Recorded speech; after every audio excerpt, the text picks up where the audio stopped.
आइए आदरणीय घोषण आप हमारे देश शब्द में संबोधित करें।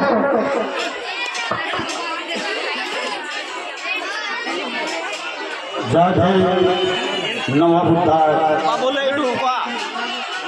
आज बंसी दहातू में जो कोचिंग सेंटर का उद्घाटन समारोह रखा गया, इसमें हमारे जितने भी जनप्रतिनिधि, शिक्षकगण, माताएं, बहनों, बुजुर्गों और कंधे से कंधे मिला के चलने वाले नौजवान साथियों और इस विद्यालय के सभी छात्र छात्राएं, सभी को शिक्षक दिवस के शुभ अवसर पर मैं अपने दिल के गहराई से हार्दिक अभिनंदन करना चाहता हूँ।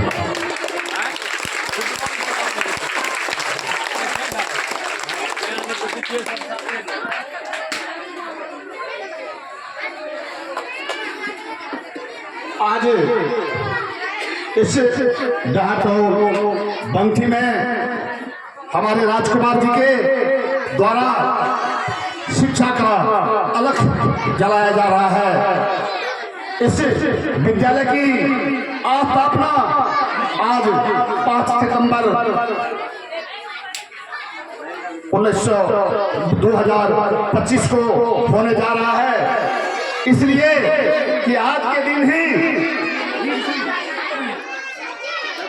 साधारणते असाधन बनाने वाले सभी शिक्षक को वंदन।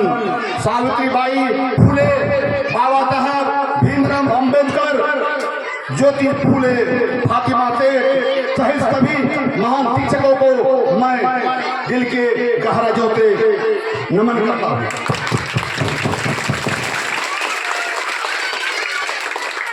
इस शिक्षा को सामंत बाजियों के कब्जों से मुक्त कराने में इन सभी लोगों का बहुत भारी योगदान रहा। हम लोगों को पढ़ने के लिए नहीं दिया जाता था। शूद्र के नाम से इस पिछड़ा, अति पिछड़ा, एससी, एसटी, ओबीसी सभी को देखा जाता था। यह लोग पढ़ाई नहीं करे, पढ़ के इनके बच्चे आगे नहीं बढ़े, लेकिन हमारे डॉक्टर भीमराव अंबेडकर साहब जी ने जो संविधान में लिखा, उस अधिकार को सामंतवादी विचारों को लोगों ने आज तक दबा के रखा। उसी के लिए हम लोग जब थोड़ा बहुत जगे हैं तो हम लोगों को बेवजह के किसी न किसी मामले में केस में फंसा दिया जाता है, जेल भेज दिया जाता है। यहाँ तक कि हमारे बहुत वीर पुरुष को फांसी की सजा दिलवा दी गई। यह सामंतवाद के विचारों के तरफ हम इस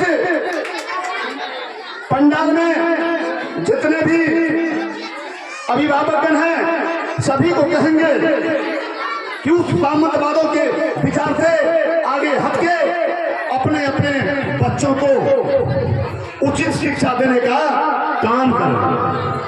अगर हमारे बच्चे पढ़ेंगे, लिखेंगे, उच्च शिक्षा ग्रहण करेंगे तो हमारे बच्चे भी इसी देश में DM, SP, collector, chief minister, CM, राष्ट्रपति बनेंगे।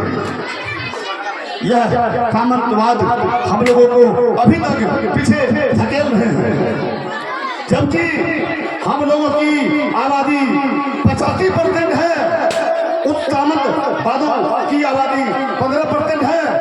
लेकिन आज तक हम लोगों पर अंग्रेजी हुकूमतों की तरह वह 15% के द्वारा हुकूमत किया जाता है। इससे निकलने के लिए इस इस धरती पर पैदा हुए हमारे बीच राजकुमार जी इस विद्यालय की स्थापना की है। इस विद्यालय की स्थापना बता रही है कि हम एससी भी अब जग चुके हैं। ऐसा मत मानो, तुम्हारे विचार को मैं चकनाचूर करूंगा और मैं अपना अधिकार लेके ही दम लूंगा। तुम देखो गांव गांव में हमारे जितने भी जिन लोगों को कहा जाता था शूद्र, आज शूद्र भी बहुत आगे निकल चुका है। अब हम लोग दबे कुचलों की तरह आपके बीच में नहीं रहेंगे। हमको चीड़ के फाड़ के आपके आगे निकलना है। यह देखने के लिए हम लोगों को हर गांव में मिल रहा है कि हमारे शूद्र के बच्चे भी अच्छे अच्छे विद्यालय, अच्छा शिक्षा हमारे बच्चों को दे रहे हैं। सभी गार्जियन से मेरा नम्र निवेदन होगा कि बच्चे को पढ़ाना ना भूलें। आधी रोटी खाएंगे, बच्चे को विद्यालय भेजवाएंगे, यह संकल्प लेना होगा। जब तक शिक्षा की प्राप्ति नहीं हमारे बच्चे करेंगे तो हम लोग बहुत पीछे थे। देश की आजादी तो 1947 में हुआ था, लमसम 75 वर्ष होने जा रहा है, लेकिन हम लोग अभी भी अंग्रेज के गुलामी से तो निकले, लेकिन यह सामंतवादों की गुलामी से बाहर नहीं निकल पाए हैं। इससे निकलने के लिए ऐसे राजकुमार जी जैसे लोगों की जरूरत है।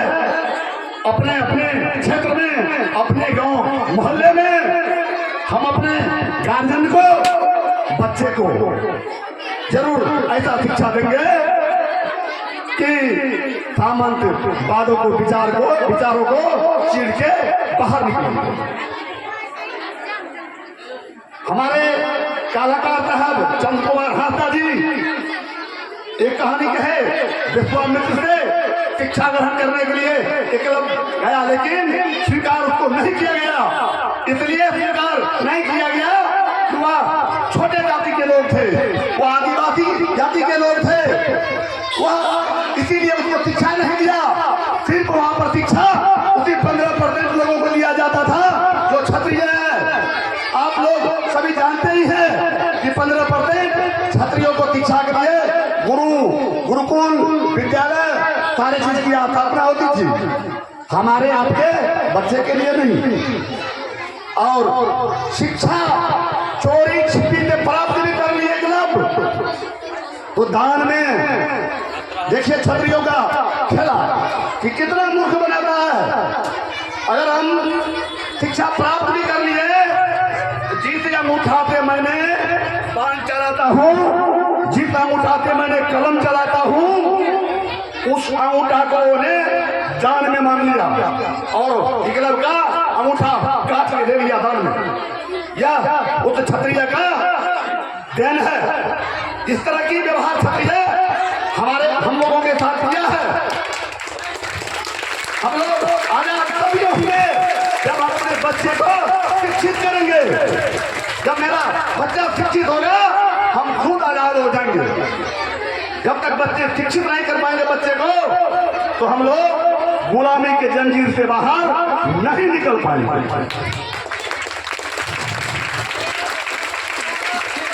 आज संविधान को खत्म करने की साजिश हमारी सरकार के द्वारा की जाती है। संविधान के अधिकार है, उस अधिकार के चलते हम आज इस मंच पर 2 शब्द बोल रहे हैं। यह बोलने का अधिकार मुझे संविधान दिया है, नहीं वो क्षत्रिय वो सामंतवाद विचार के लोगों हम लोगों को नीचे में बैठा के अपने कुर्सी लगा करके और जो कहता था उसकी बात को मानना पड़ता था। नहीं मानने पर उसको बेवजह किसी केस में, जेल में, फांसी की सजा, मौत की सजा दिलवाते रहते। तो मैं ढेर नहीं बोलना चाहता हूँ, समय अभाव है। यहाँ पर ढेर सारी कार्यक्रम रखे गए हमारे राजकुमार जी के यहाँ। इस विद्यालय के संस्थापक राजकुमार जी और इस विद्यालय के तमाम शिक्षक दिवस के शुभ अवसर पर आप लोगों को मैं हार्दिक अभिनंदन करता हूं।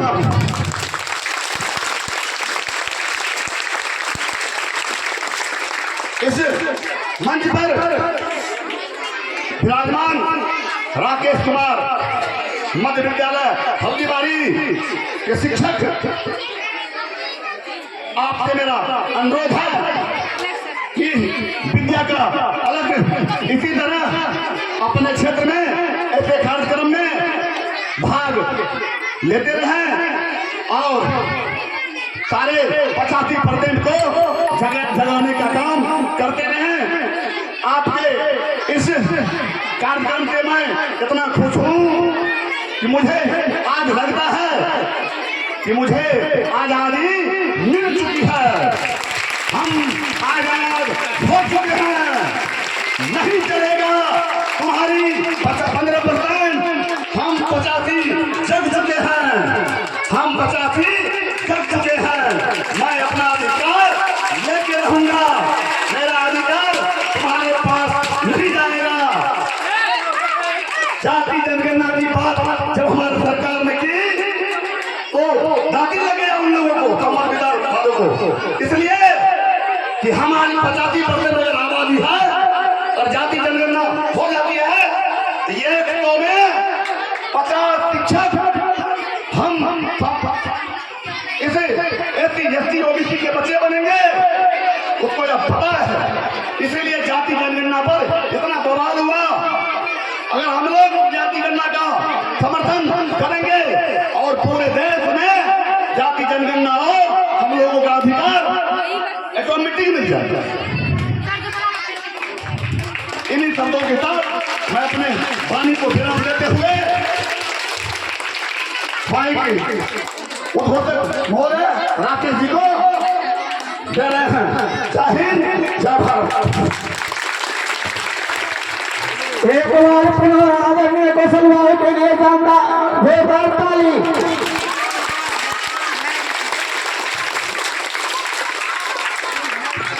बिल्कुल